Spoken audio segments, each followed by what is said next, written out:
જય શ્રી કૃષ્ણ, જય સ્વામિનારાયણ. ફ્રેન્ડ્સ આજે અમે બહાર આવ્યા છે જમવા માટે.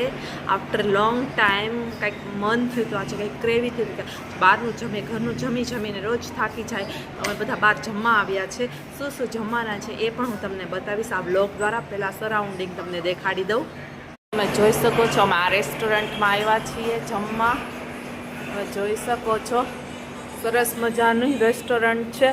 અહીંયા ફ્રીજ છે, બધું તમે જોઈ શકો છો. મિતાંશ બેઠી ગયો છે. હાય મિતાંશ, જય શ્રી કૃષ્ણ, જય સ્વામિનારાયણ. હાય, માસી પણ આવી ગયા છે. મમ્મી અને અમીષા માસી બાકી છે. શું જમવાના છે એ પણ બતાવવાના છે. મિતાંશ આનંદમાં આવી ગયો. બાબા આવે તો આનંદમાં આવી જાય. જો એસી પણ ફૂલ ચાલે છે, તમે જોઈ શકો છો. બધાના નારાયણ રેસ્ટોરન્ટમાં આવ્યા છે, બધાના ભાવ લખ્યા છે. શાક, પ્લેટ, દાળ ભાત, રોટલી, પરોઠા, પાપડ, દહીં, છાશ, જો બધું આ ભાવ લખ્યા છે. હવે શું મંગાવે છે એ પણ કહીશ. અહીંથી બધું સર્વ થાય છે.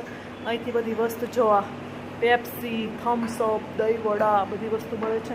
અહીંયા ઠંડુ પાણી આવે છે, તમે જોઈ શકો છો. હવે શું મંગાવવાના છે એ પણ હું તમને બતાવી દઈશ. જો અહીંયા શંકર ભગવાનનો ફોટો, ઠંડુ પાણી પીવાનું છે. આ વોશ બેસિન છે. અહીંયા જો બ્રિસ્લેરીની બોટલ પણ પડી છે.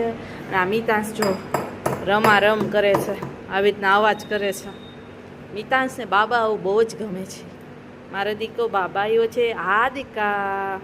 ફ્રીજ છે, તમે જોઈ શકો છો. એમાં માઝા છે, દહીં વડા છે, આઈસ્ક્રીમ છે, બટર છે, થમ્સઅપ છે, માઝા છે, લીંબુ છે, પાણીની બ્રિસ્લેરી બોટલ છે, તમે જોઈ શકો છો. ટેસ્ટ ઠંડુ, સરસ મજાના ફ્રીજમાં ઠંડી આઈટમ છે. આમાં ઠંડુ પાણી આવે છે, બધા પીવે છે. નાની આવી ગયા છે, મિતાંશ છે અને અમીષા છે. જો નાની મિતાંશને ઠંડુ પાણી પીવડાવે છે. હા, બધા આવી ગયા છે. મસ્ત જમવા. મિતાંશ શું કરે છે? આવી રીતના મીઠું અને ધાણા જીરું છે એ ઢોળવાનો પ્રયત્ન કરે છે. પછાડે જો મિતાંશ. હાય બાબુ, જય શ્રી કૃષ્ણ, જય સ્વામિનારાયણ. પહેલા સરસ મજાની પાવભાજી આવી છે, તમે જોઈ શકો છો. સરસ મજાની પાવભાજીની મોજ છે. બીજું છે મસાલ ઢોસો મંગાવ્યો છે, તમે જોઈ શકો છો. બે મસાલ ઢોસો આવી ગયો છે. હજી કરે છે. અહીંયા મૈસૂર મસાલો છે, અહીંયા મસાલો ઢોસો છે અને મારો મસાલો ઢોસો છે. જો ફ્રેન્ડ્સ બધા જમી રહ્યા છે, જોઈ શકો છો.